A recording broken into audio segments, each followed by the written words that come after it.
राजधानी की पहली परिचालन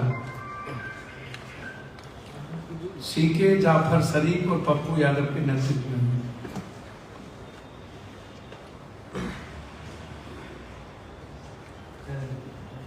हम सफर का उद्घाटन हम कटिहार में किए थे, याद होगा। वैशाली, जनहित, हाटे बाजारे, जनसेवा, जानकी एक्सप्रेस,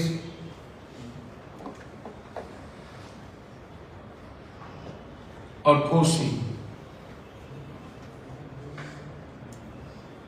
ये प्रूफ है जो मैंने जिस जगह जहां उद्घाटन इन ट्रेनों का किया।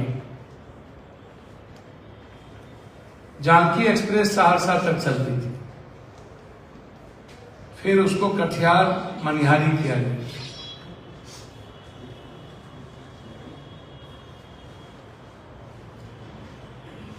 सीमांचल एक्सप्रेस को जोगबनी,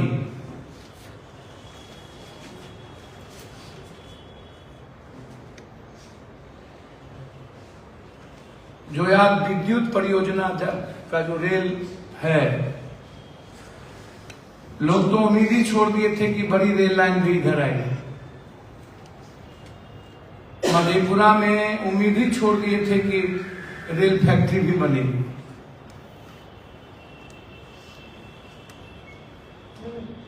तो लगातार 1 साल आंदोलन करने के बाद, जमीन का मुआवजा दिलाने के बाद, तब जाकर रेलवे फैक्ट्री बनने का सपना शुरू हुआ और फिर उद्घाटन हम ही किए।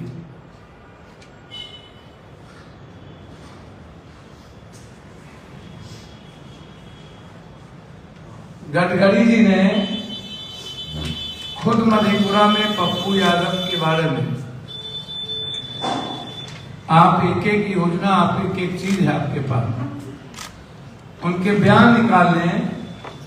उन्होंने स्पष्ट रूप से कहा, आज जो महसकूट से सहरसा होते हुए पूर्णिया और पूर्णिया से साहबगंज, बीरपुर से बीरपुर, बीरपुर से बीरपुर, बख्तियारपुर पर रेलवे लाइन, पुल, ओवरब्रिज, ये सारा देन जो भी NH मैं दे रहा हूं, ये सारा देन जिम्मेदारी ये पप्पू यादव के अथक प्रयास के कारण। इसीलिए आज मैं उद्घाटन करने मधेपुरा आया हूं। उन्होंने यहां तक कहा था कि लोग नहीं चाहते थे मधेपुरा आने, हम आए, तब भी मैं पप्पू यादव और रंजीत रंजन के जिद के कारण और इनकी लगन के कारण हम आकर सारी योजनाओं का उद्घाटन कर रहे हैं। नौगछिया से किशनगंज होते हुए जो पुल बनी, लोग तो कभी कल्पना नहीं कर सकते थे डेवलपमेंट होता क्या है, कोसी सीमांचल मिथिलांचल को जोड़ा कैसे जाए। ये कभी कल्पना नहीं की गई थी।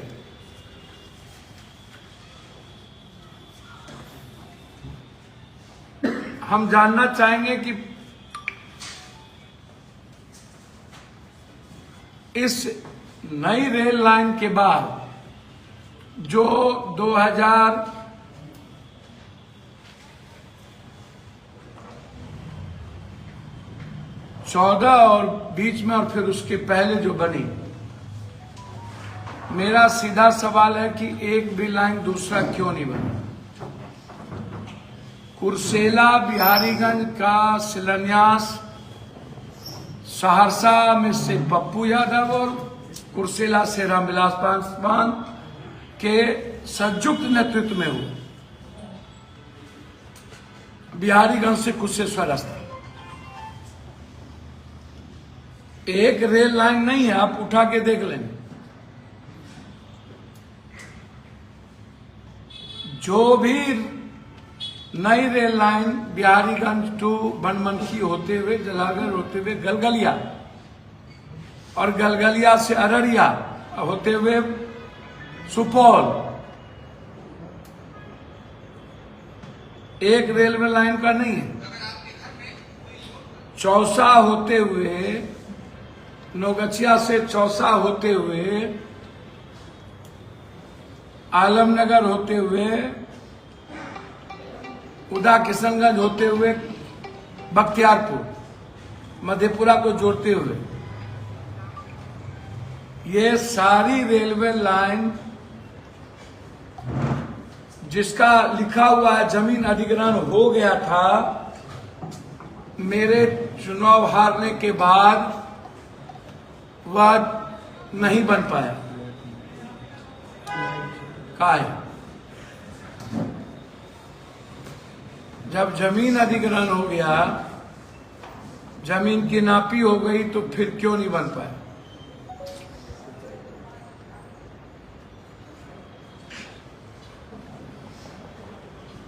इतने दिनों से 20 सालों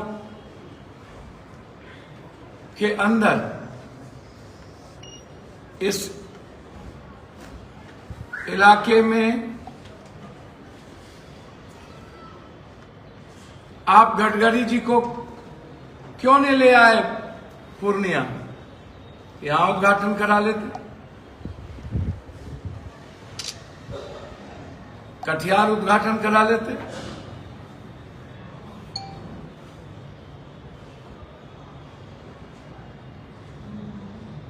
सबसे बड़ी बात है कि बिहार के एमपी लोग कितने दिन लोकसभा में रहते हैं, उसका स्ट्राइक रेट क्या है? 0.78, किसी का 0.3। एक बार भी 377 पर किसी भी एमपी का सदन में बयान नहीं होना। प्राइवेट मेंबर बिल और 377 एमपी लोकसभा के लिए बहुत महत्वपूर्ण होता है। आप जरा पूछिए सारे बिहार के एमपी को, क्या आप प्राइवेट मेंबर बिल एक भी डाले हैं? क्या आप 377 पर अपने क्षेत्र, अपने इलाके के बारे में कभी आपने मामला, मुद्दा उठाया है? बिहार के किसी सांसद से आप बात करिए। और आपका उपस्थिति क्या है? मेरा आग्रह होगा पत्रकार बंधु से, लोकसभा के लिंक पर जाकर जरूर आप इसको देख लें,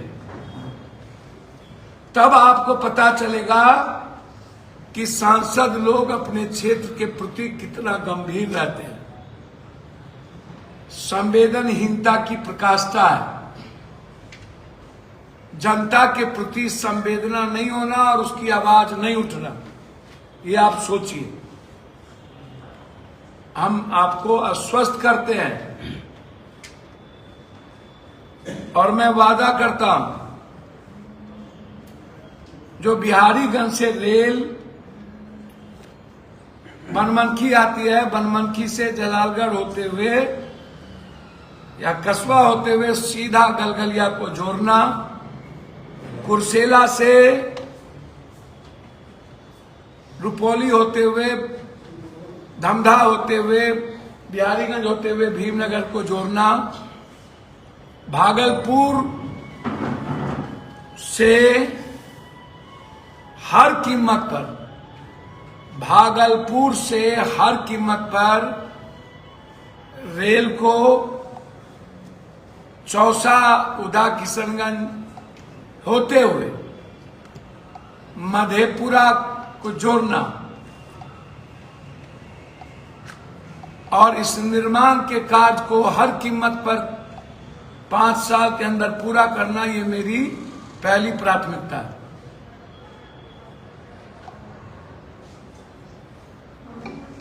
दूसरी चीज, आप इस बात को समझिए कि भाई 20 सालों में पूर्णिया एयरपोर्ट चालू नहीं कर पाया, अधिग्रहण भी आज तक नहीं हुआ, जमीन अधिग्रहण नहीं हुआ, वहां आंदोलन चल रहा है। निर्माण के कार्य शुरू होने में जब किसान से पूरी समझौता हो जाएगी तब शुरू होगा, तब लगेंगे मिनिमम 1.5 से 2 साल।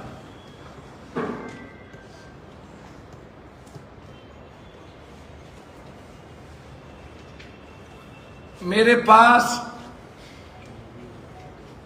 लॉ मिनिस्टर रविशंकर की चिट्ठी है यहां के हाईकोर्ट बेंच को लेकर, लंबी चौड़ी, एक बार नहीं आधा दर्जन बार हम मिले। एक बार नहीं 2 दर्जन बार पीएम से मिले हैं, और पीएम को जो चिट्ठी दी है वो मेरे पास है।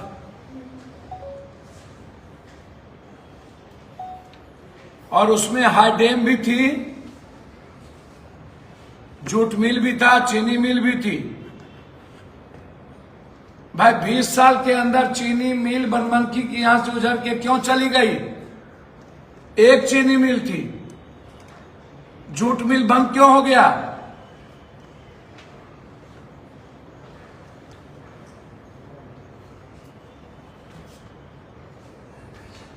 ये सब क्या आप जवाब क्या देंगे? एक भी फैक्ट्री हमारे इलाके में नहीं आई। हम मधेपुरा के सांसद थे तो देश की सबसे बड़ी फैक्ट्री लगाए ना।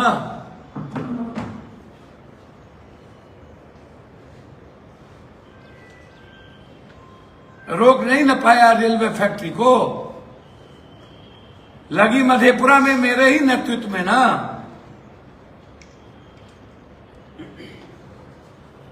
अन्यथा वो नहीं लगती, और जगह तो नहीं लगा,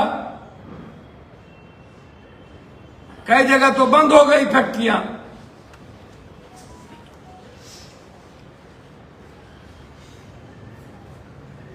इसीलिए जो डेवलपमेंट का सबसे बड़ा सवाल है, उसमें पप्पू यादव का सबसे बड़ा सवाल है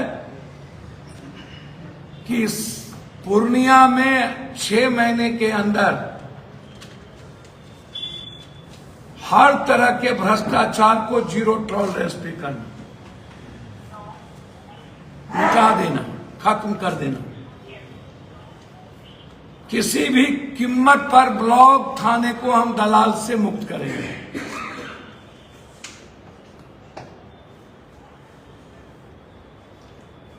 कोई भी सरकारी दफ्तर भ्रष्टाचार मुक्त होगा, चाहे उसके लिए हमें दुनिया से टकराना पड़े, कुर्बानी देना पड़े। लेकिन पहली प्राथमिकता होगी पूर्णिया की जनता, सीमांचल की जनता, आम आदमी इस सीमांचल और पूर्णिया में अफसर, नेता, पदाधिकारी, दलाल, माफिया से ऊपर होंगे। आम आदमी का राज होगा। और भ्रष्टाचार मेरी पहली प्राथमिकता होगी। जीतने के 48 घंटे के अंदर हमारी कोशिश होगी कि ब्लॉक से भ्रष्टाचार 48 घंटे से 72 घंटे के अंदर मुक्त हो। और अस्पताल, सदर अस्पताल, जो सदर अस्पताल और जो यहां मेडिकल कॉलेज बने हैं, 6 महीने के अंदर इनको हम नंबर 1 बनाएंगे।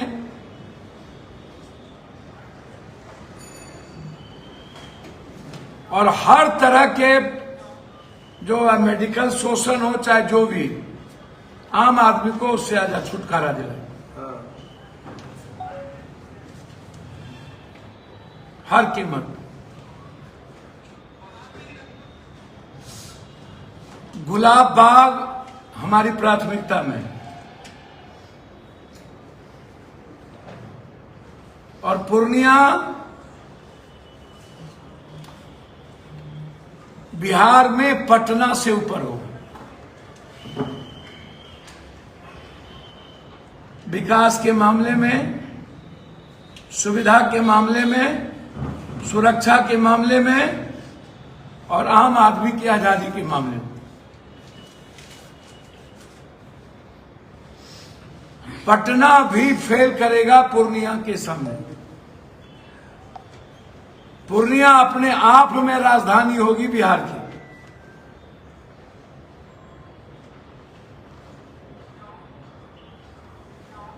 और पूरा बिहार पूर्णिया, बिहार के लिए पूर्णिया आइकॉन बनेगा।